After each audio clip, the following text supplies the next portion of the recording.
Woman, caste and reform. Next. Have you ever thought of how children lived about 200 years ago? Next. Nowadays, most girls from medical class, middle class, and families go to school and often study with boys.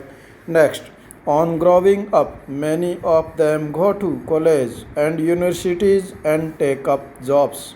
After that, they have to be adult before they are legally married, and according to law, they can marry anyone they like from any caste and community, and widows can remarry too. All women, like all men, can vote and stand of, for election, of course. These rights are not actually enjoyed by all. Poor people have little or no access to education, and in many families, women cannot choose their husbands. Next, 200 years ago, things were very different. Most children were married off at any early age. Both Hindu and Muslim men could marry more than one wife.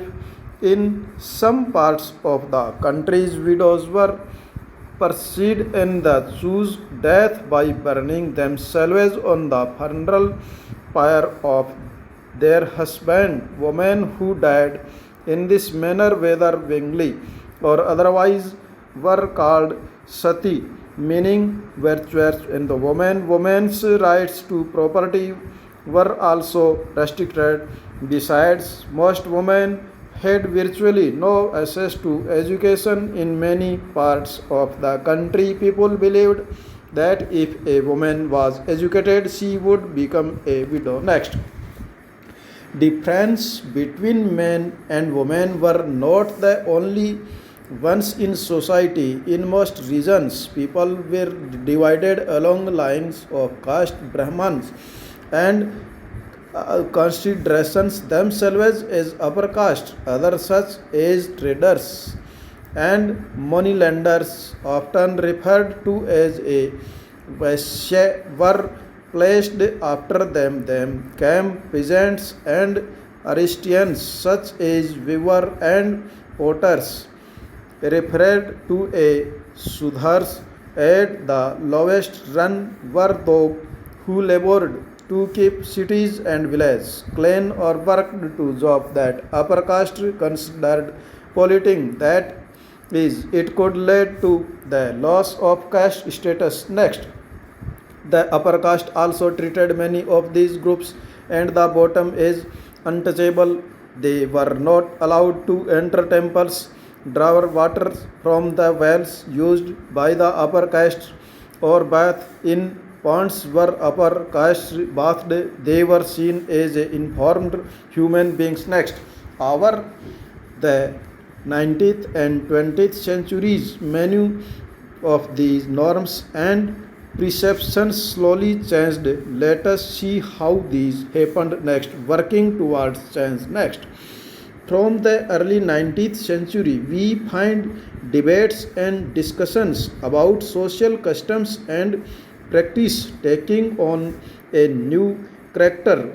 One important reason for this was the development of new forms of communication. Next, for the first time, books, newspapers, magazines, and pamphlets were printed.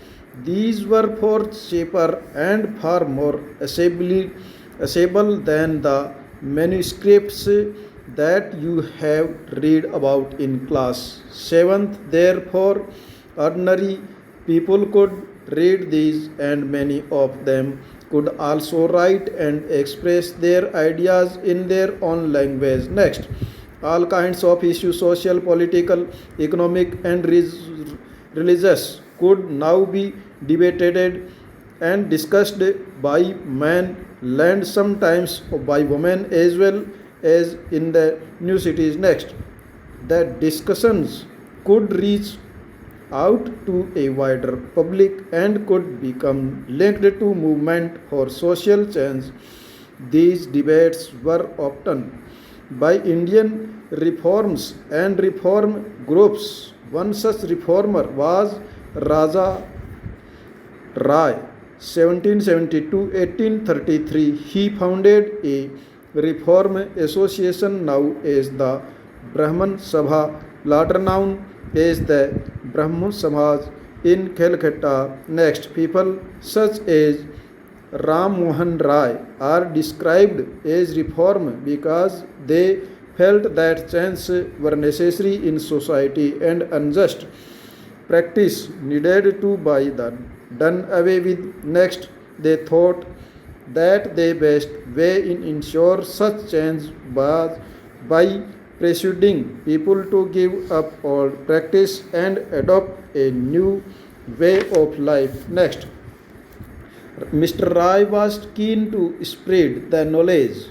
or Western education in the country and bring about greater freedom and equality for women. He wrote about the way women were forced to bear the burden of domestic work confined to the home and the kitchen and not allowed to move out and become educated. Next, changing the lives of widows. Next, Mr. Rai was particularly moved by the problems widows faced in their life. He began a campaign against the picture of Sati. Next, Mr. Rai was well versed in a Sanskrit, Persian, and several other Indian and European languages. He tried to show through his writing that the practice of widow burning had no sanction in ancient texts.